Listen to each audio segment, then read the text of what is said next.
Hey, what's happening? I'm Ralphie Aversa, and I am very excited to be here in downtown Manhattan with a stone's throw away from One World Trade Center and the Seaport, chatting with a dear friend and a singer-songwriter, a guy who introduced me to Rockwood Music Hall, fun fact, amongst other things, Benjamin Wagner, who's going to be dropping his next album, What's Left Behind, on June 7th. Benjamin, thanks for sitting down. Yeah, man. Appreciate it, and having a little chit-chat about the new album, because first of all, like the last time we chatted about an album on my radio show, you had gone 6 years in between releasing albums, and now you haven't gone as long, obviously, only a couple. What's what happened here to spur this album? Well, the 6 year period was because I became a father and had two little girls, right? So that kind of puts you off your game in that way. But I also put out 2 covers records, right? I made one for each of them, but it was a while between original albums, and I put out Great Lakes. This one I wasn't planning. I don't know. I wasn't even really thinking about music per se. Like I wasn't really thinking like, I got to get back to that. And the older I get, the more I find that the good shit gets better and the tough shit gets harder, right? So I was going through one of those troughs, and a buddy of mine said to me, like, why don't you write your way out of it, in essence, right? My wife was traveling a ton, so every night I would put the kids to bed. I'd pour a beer, get my guitar, not turn on the television, key for all creative things, right? And set a goal of writing a bunch of songs, and was just going to demo a few. And I wrote 12, and I demoed 12, and I picked a few, and I was like, let's make a record. So I started recording last summer, and here we are releasing it, I don't know, 8-10 months later. So wait, you demoed 12, but there's 10 tracks on this. Yeah, I threw out album. a couple. Well, yeah, I'd say that's pretty, usually you hear about, artists writing hundreds. Sometimes, yeah. I know. So it's pretty. Well, bear in mind, they don't have a day job except being artists. Right. But yeah, it's true. You're efficient. I would love to be in that position. I mean, the subtext to your point is that the hit rate's pretty good, right? That like 10 of 12 or 13 were pretty decent. Right. Because correct me if I'm wrong, like if you weren't happy, you would have kept writing.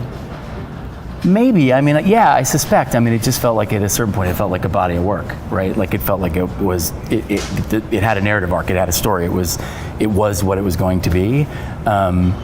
And some of them just didn't feel like either they were redundant, like you were writing a version of the same thing twice, or they just didn't stand up. And the first 3 or 4 songs are so solid. And I gotta be honest, because we've talked about this a lot. I don't really feel like I'm party to the process of songwriting. Like I'm there, but I'm not there, right? Like you do things where you're present but not present. Like if people talk about surfing or certain activities where you're not super focused on the thing, but you're just doing the thing. So I'm as surprised as anybody, but I listen back to this and I'm like, that's okay. Some sweet choices in there and some really, I don't know, I think it's got some surprising turns, and I'm listening to it. What's Left Behind? People will listen to it. Well, they'll have a chance to listen to it in its entirety on June 7th. Instead of starting at track 1, let's start at the title track later in the album, What's Left Behind. I get the vibe that it's almost like you're aspiring for something, maybe you're in a little bit of a funk, and in the process you're wondering if you missed anything kind of through the whole grind and the process of the grind. What was it about that song that made you want to then make it the title track for the album? Yeah, well, you may recall that I had a couple of title ideas, and I text messaged like 10 of my closest friends that I trusted the most, you being one, and I was like, all right, pick, right? So that was part of it. For me, it was about if we are all always becoming, right? Like if every moment is the present and the past simultaneously, right? Like here we are, up, it's over, and we're all evolving into who we're supposed to be, which I would have expected at this point in my life. I would have cracked and like, I'm good, I know this stuff, but that's not what I'm finding at this point, right? Like you change, right? So if you're always becoming, well, what's left behind? What parts do you keep? What do you retain? What do you discard? Who is the next, iteration? And specifically when you're pushing through a difficult thing, right? Whatever that might be, trauma in the family, which there haven't been any, thank goodness, but hypothetically, a work thing or a family thing or a home thing or whatever challenge, if you're trying to crack it and become, well, what's left behind? What do you retain? And that was the question. And P.S., I don't have an answer. I mean, maybe the answer is songs or family or legacy. I don't have the answer. Maybe you will if you listen to it a little bit more. I don't know. But that was the thinking. And I also felt like I needed the album to go somewhere. And as you know, it's not the last track on the record, but it's near the end, right? Like I think it's 7. I believe it's track 7. So, and it's interesting too because you start off, and I would imagine this was intentional. You start off with Walls and like this just big burst of energy and this big guitar, and you're wailing. Yeah. What was it like recording that in the studio? It was awesome. It's got the most guitars of anything we did on the record. So I recorded in Brooklyn with a guy named Jeff Berner, who tours with a pretty raucous rock band, and the studio is owned by a guy who was in a band called Per Ubu, which is a pretty kind of seminal, I guess 80s pre-alternative rock band. And he kept coming in while we were recording that and being like, what is that guitar sound? So we just kept layering those sounds. That particular thing felt great. And I was a late entry. I didn't write that early on in the process. But I felt like I needed a stomper, like I needed a declaration, I needed something to open it that was big. And I was playing at Rockwood with Ryan Vaughn and Chris Abad and Tony Maselli, and we were playing Crackers Low. I don't know if you know the song, but if you don't, we'll go listen to it. And it's a stomper. It's 4 chords over and over, but it rocks. And I was like, I need the album to have a stomper, so that's where Walls comes from. And I was listening to tons of Tom Petty. And so our mission on the record was, what would Tom Petty do? So when we were in the studio, it was like, if we were making a choice about an instrument or about a part or about a lyric, it was always like, well, what would Tom Petty do? And I don't know that you could, you've heard the record, and I don't think I told you that. I don't know if you hear that, but that was like our guiding principle in terms of drum sound, in terms of like that slide guitar in Walls, for example. Mm-hmm. And I was totally digging this song called Walls Number 3, which is what's at the end of the record, right? So I just love that lyric, you got a heart so big, you could crush this town. I mean, you could just retire after that line, and he wrote like hundreds of those lines, right? So Walls is somewhere between the relationship between what would Tom Petty do and being inspired by that and thinking about how it applies to me and wanting to stomp her, I mean, it's funny, right? Like, first of all, my brother cut a video for it. He's like, well, we should tie this to Trump and like, immigration. I was like, no, it's not, I wasn't even thinking about that, right? Yeah. But it says, walls fall, buildings crumble, crash to the ground as we sit here in plain view of what was World Trade Center, right? Like, and I don't know, to me it was the idea of things fall apart. Because they do, that's the natural order of the universe, entropy, right? Shit falls apart. And then you put it back together and you create order, and that's how you derive meaning, I think. I don't know. Well, were you not, because it's interesting, because I think, because of the news cycle and just because of the current climate, when you see an album that begins and ends with Walls, your mind does to some degree or another go to that. But then also too, knowing a little bit of the history of this record and of your musical career, this record has its roots both in Brooklyn but also in Des Moines as well. Yeah. So you have a little bit of that heartland in there as well. Is it, I don't know. It was mixed by John again in Des Moines. Right. My friend Zanata sings some backing vocals. Casey Shea sings backing vocals from Los Angeles. It's my usual potpourri of like, who can we're open to performing on this record. But you weren't, were you looking to make any political statements at all with this or no? No. I do love the Robert Frost line, good fences make good neighbors. I was thinking about things that divide us either from each other or ourselves, but that's as far as it goes. It's funny, I tweeted like new single, and someone retweeted it that was clearly thinking that it was political, like a kind of a right winger, and I was like, well, I'll take the added promotion, but no, I wasn't. No, I don't think I could be political if I tried, at least musically. I just cover REM songs if I want to be political. Walls, by the way, hopefully they retweeted it. Somebody streams it on Spotify or any other streaming service. Yep. I'm doing singles, right, and then the album. So I'm doing this. I did Walls, and I'm doing 1,000 Reasons. Then I'm doing Back from Waterloo, and then dropping the record, and then I'll keep doing singles. So as you've probably noticed, the single has the electric version, then I have acoustic versions of everything, and then I have some B-sides coming. We've like ultimately recorded, I think, 17 or 18 tracks. Was that kind of the threshold? Because I did notice that obviously that there's acoustic versions of all the singles. Was that kind of like the threshold, almost like, okay, if this can stand alone as an acoustic, stripped down a little more, yeah, this is good enough to be a single from this album?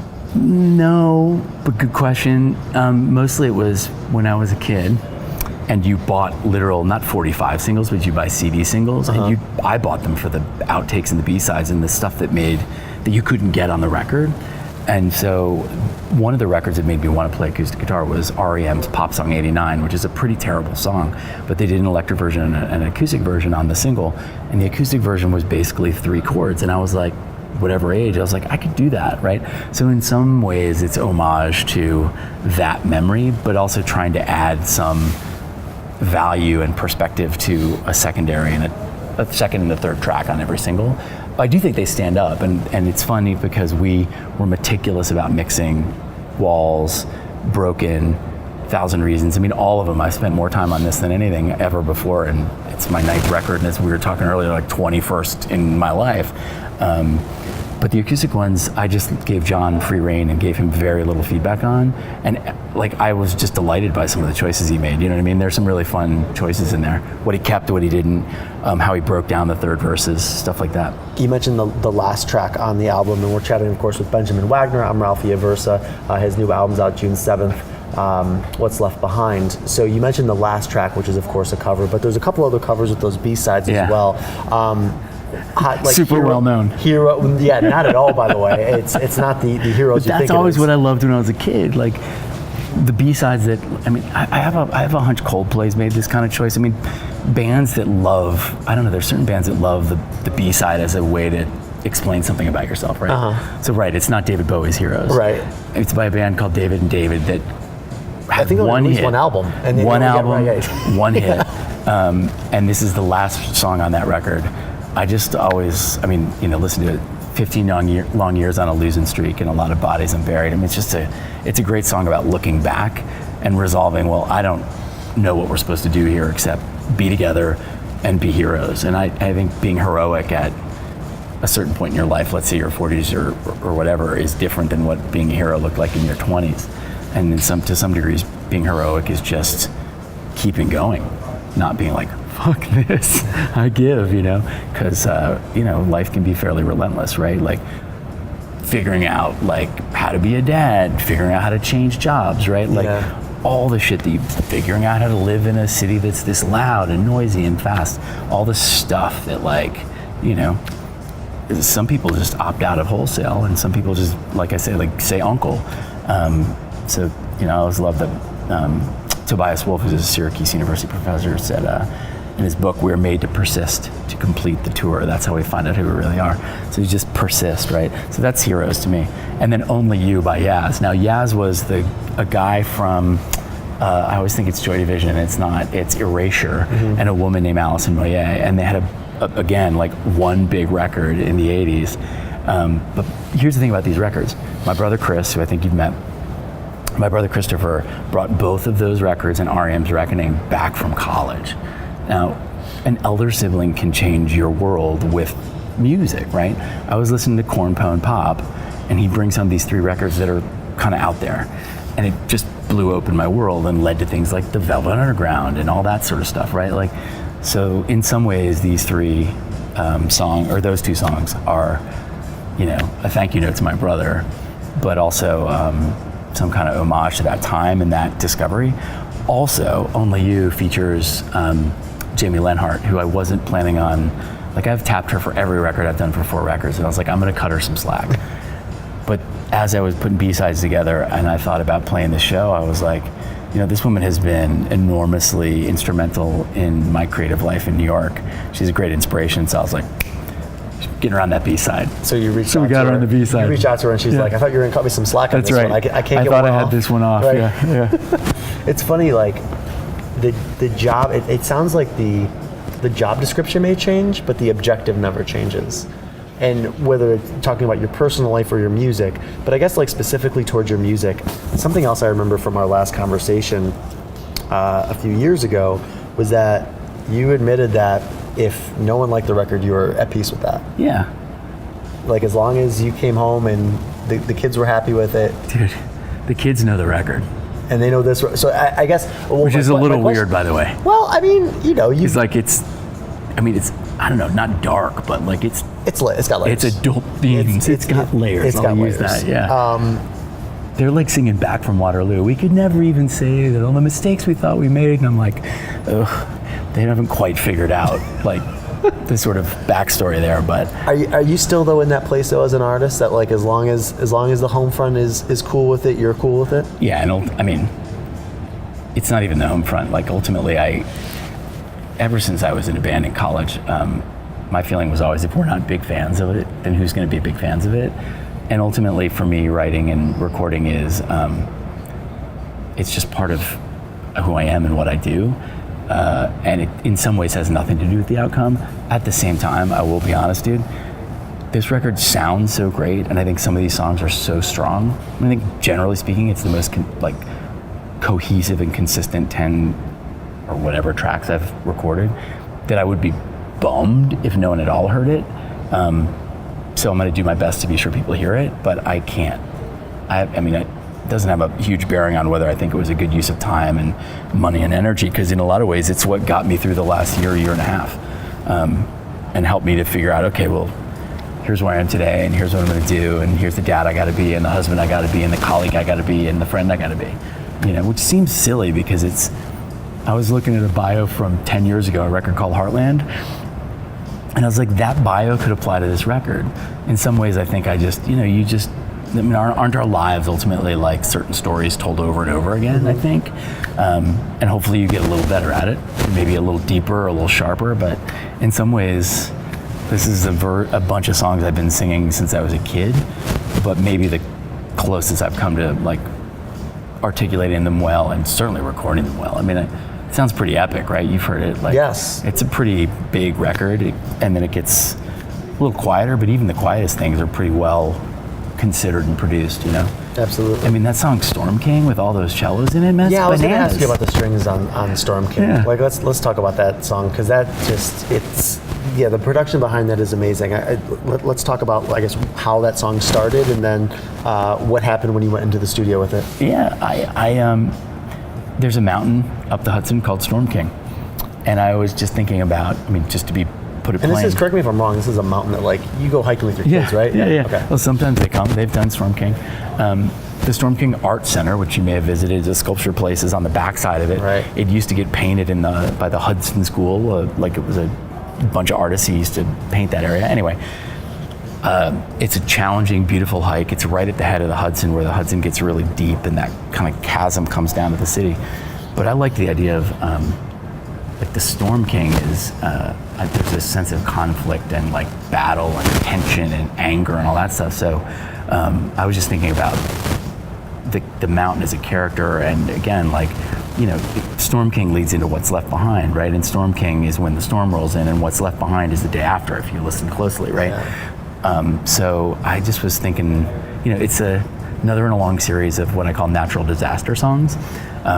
So REM wrote South Central Rain, Eastern Mountain, Third Party Call, The Lines Are Down, brought down the power lines Back from Waterloo. Mm-hmm. The lines are down, the wise man built his house upon the rocks, I'm not bound to follow suit. It's about a big rainstorm.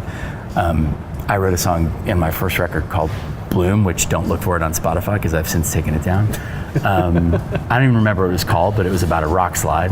I don't know, I have a few of them, but this one's about a flood, and I think, and also about like what happens to us when we get really angry, right? You kind of lose your bearings, and you lose a sense of who's going to get swept up in it as collateral damage. But the production, I have a friend in Des Moines, Patrick Riley, and we have this amazing working relationship where I send him the track. It's just an acoustic guitar, and I hum lines to him, and he interprets them. So like the solo, I hum to him, but all that staccato stuff, the like din, din, din, din, that's all him. And he just does his thing. He's in the Des Moines Philharmonic, and then he slums it with me on my rock records. So that's one person. Yeah. That's performing that, yeah. And then is he mixing it as well then? No. John mixed it. and in layers, because I would go back and tweak like parts, and God bless him, I whistle into my iPhone, send him a whistle file, and he sends it back done. It's bananas. On Only You, the Yaz cover, I literally just whistled a solo and he sent it back 48 hours later. It's awesome. I mean, the good thing about playing all these years is you build a network of people who are like, yeah, I'll do that, But I mean, I've never recorded anything that sounds that lush. John wanted to do just strings. We have an alternate mix of just strings, but the version that's on the record has a teensy bit of acoustic guitar. The strings is just, it's still so fascinating to me. When you listen back to it, how do you know that it's complete and that's good for the record? It's a good question. You don't. I mean, that's the thing about this record. We mixed a lot of stuff a lot of times. In fact, I just finished remixing the last 4 songs on the record because I wanted them to sound more ambient, dirtier, like more rock and roll, like more rock and more room sound. They were a little too pristine. So we literally just finished that a couple days ago, In fact, I'm almost trying to talk him into doing another version, kind of a more guitar-oriented version, believe it or not, of Walls, the first song, because it's while it's got a lot of guitars on it, they're way behind my voice, and I'm like, what happens if it comes up and wraps around my voice? So John's been a lot of fun, just mixing and mixing and mixing and mixing. So he and I have a shorthand after all these years. And we had a blast. I went out there and recorded or mixed with him in real life. Like, I spent a weekend out there with him, which is so fun. You got to perform while you're out there as well, right? I did, yeah. That's the fun thing about going back to Iowa. They were almost always performing somewhere, and they're like, yeah, come open. I'm like, okay. Yeah, it's good to go back to Iowa every once in a while. You get to perform again? To go back to Waterloo. Yeah, there you go. See how Perfect. I did that? Yeah. I did. You get to perform again at Rockwood coming up here in a few weeks. Yeah, I got a solo show on May 7th, and then playing with Chris Abad and crew, Tony, Jamie, the guys who play on the record, and Chris is in a band called Downstate Darling now.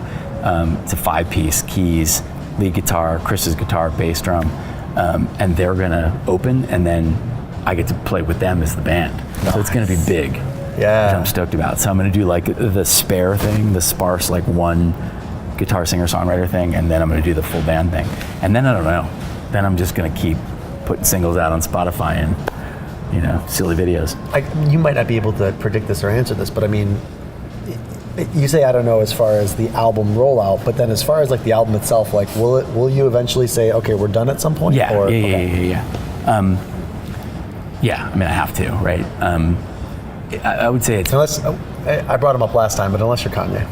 That's right. Yeah. What's funny, that's right, we talked about that, and in some ways this was like that.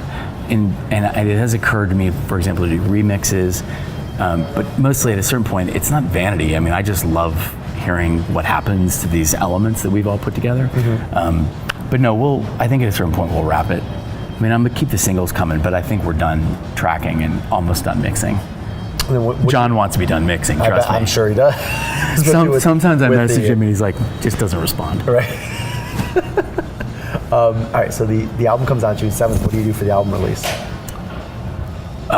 Well, you mean in terms of media or in terms of the show? Anything. I mean, just in terms of anything. It's funny. I was like, will I be on the road for work? Like, and I think I'm home that weekend. I mean, mostly I'm just going to drop the thing and try and be sure that people are aware of it via Facebook and Instagram, do an Instagram Live, that sort of thing. But in some ways, there's not a lot that I can do. I was like, should I busk? Like, what could I do, like, to get out in the world? And I may do some of that. Literally, I'm like, do I need to message everyone I know and email? I'm like, probably, because there's no publicity apparatus that's going to help somebody my size. There just isn't. You're either all in or you're not, and I don't have the resources to be all in on that sort of thing. So I'll just fire up every lever I have. Somebody said to me last night, I was talking to my friend Jason Benatas, and he's like, well, you know better than I how to get publicity on social media. I'm like, well, one would think that, but we'll see. I mean, I'm trying to do clever videos. We're doing a video for Back from Waterloo. We're transforming my living room, my wife, my kids, everybody's involved. Like, we are we were building props this weekend, power lines and cardboard guitars and stuff like that. I actually have a cardboard beer mug, which Elsie was like, look, Daddy. I was like, no. So, stuff like that. I'm just trying to be both authentic and clever, but not like saccharine or cloying or slick, because I think that's probably who I am. I don't know, I'm not very clever, but I'm authentic. The album hasn't come, well, of course you have to be as a songwriter, right? Well, I suppose. I mean, I don't know. Especially if you're going to sing your own songs. Yeah, I don't know. I guess, yeah. I mean, I think there's probably some songwriters who are just like it's just about a hook or a repeatable line, and I don't know how to do anything else other than what I just did and what I've done for the last 9 records. Well, which is, hard on my sleeve. No, I mean, but I think no one would want to listen if it wasn't authentic, because then it wouldn't be able to resonate with people. Yeah, I suppose. Whether it's 3 or 30 or 30,000. I do wonder if at some point, I mean, you do wonder, like, do people listen to it and go like, wow, that guy's fucked up? Do your kids listen to it and go like, I'm a little worried about daddy, or will they at some point? But that's it, yeah. You can't, I mean, when I was saying earlier about surfing and being in the moment, like, if you're editing yourself as the ideas are coming out of you, you're fucked. So I just don't think. I just strum and write down, and then you begin to think to pair words like, I don't know, she fell apart just like her mother, a broken heart, left for another shooting star, fallen just beyond her view. Like, that didn't all come out like that. You dial stuff in, but mostly you just try and get out of your own way. So if the kids are freaked, or you listen to it and you're like, I'm a little worried about Wagner. I mean, the other thing is, you don't sit down and write a song when you're having a good time hanging out with a friend drinking a beer. You don't sit down and write a song when you're like sitting with your wife watching a fun TV show, etc., right? You sit down and write a song when it's quiet, when it's dark out, when you're alone, and when you're pensive. And so these tend to be the things that come out, right? I wish I had a little more Bruno Mars in me, but I don't. Look, the 9th album isn't out yet, so I'm not going to start asking about the 10th. But well, it feels like I should, just for round numbers, right? But, well, I mean, I would hope, but at the same time, I do wonder, now that you've kind of settled into this groove, seemingly, like, now do you allow yourself to start thinking like, okay, I can get back into a bit of a routine here as far as a singer-songwriter with this life as a husband and father and professional. And a guy who has a day job at what did I call it the other day? At the intersection of technology and media. There you go. Well, yeah, how about that for obfuscating what I do? It never went away. I mean, like my guitar's in my bedroom on a stand, always there. Ukulele's behind it. The kids have guitars all over. So it's not present. The difference is like how deeply I get into that process of writing and recording is an undertaking, right? And once I started, I don't really want to do like a song, like I'm from the school that was like 10, 11, 12 songs, album, body of work. And all these years, it's so many artists. One of my favorite bands, One Republic, is now out of that school. They're done with albums, and it breaks my heart. Yeah, I'm trying to remember. I heard somebody say that yesterday on the radio too, like, don't do albums anymore. But, I mean, I'm trying to, per previous point, do a little bit of best of both worlds, where I'm putting out things with a cadence, and each thing has its own interesting sort of value proposition. That sounds terrible, but you know what I'm saying? Like, okay, here's the new song, and here's a cool little tidbit that is associated. But to me, an album is like a novel. It's like a body of work. It's a document. It captures a time, and so does a song. But a song doesn't have the same story arc, right? It has its internal story arc, but it just feels like an act of a play, not like a play, or a scene in a movie, not a movie. Right. So it's hard to know, but I can tell you that, when I talk about my dream house with my wife, it always has a studio in it. Do you know what I mean? Like, I have all my like Shepard Fairey posters and all like my rock and roll posters and all my ephemera in the closet ready to go. Like, I got mic stands and booms and pop filters. It's all ready. I just live in New York with 2 kids and 1,000 square feet, so it's not out. So, I mean, I would bet I can't not, right? That's what the evidence would suggest. I can't not do this.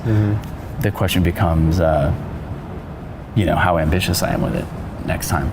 But I mean, I think I probably have to do a 10th. I was thinking I should package up my greatest hits, which is silly, right? Like, to whom? I mean, to whom are they great hits? I mean, there are songs people know. To your kids. Well, maybe. The only audience that matters. Yeah, that's right. Elsie has Dear Elizabeth from the Crash Site record, and Maggie has Maybe Maggie from the Crash Site record. And I play Dear Elizabeth at almost every show. And Maggie the other day was like, Daddy, why don't you play Maybe Maggie? And in my head, I'm like, because it's just not as good a song, you know?